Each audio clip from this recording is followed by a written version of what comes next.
So in the book, you talk about PTSD Yeah. and PTSD coming from your experience as a cop. Yeah. Let's talk about it.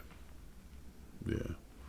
Well, the first thing about uh, the PTSD situation was, you know, I had never heard of it. I didn't know what PTSD was. You know, I just knew that after situation after situation, I felt like I had become someone else. I felt like I wasn't myself. I felt like I wasn't a happy person. I wasn't the person that truly had love for people the way I normally had love for people. Um, I felt like, what is it that's happening in my life that's so bad that I'm going blind? I have blurred vision. I can barely see out of my eyes. And, that is at the point where I realized that stress is a killer. Mm.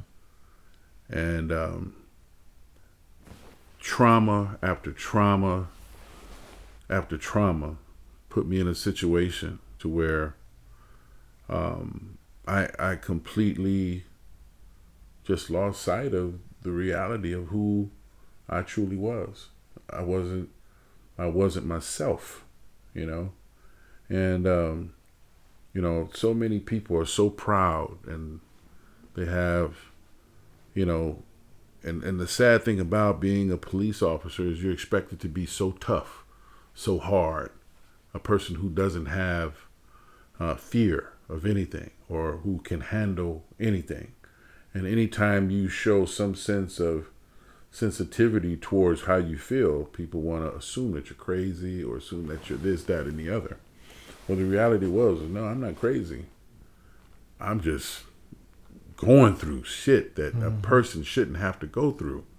And it's very difficult to navigate through the drama and orchestrate living your normal life and loving your family and your kids and doing things that are normal when you come out for a job where your friends are getting killed, people are dying all around you, where people are conspiring against you, your courts that you think are supposed to protect you are turning against you.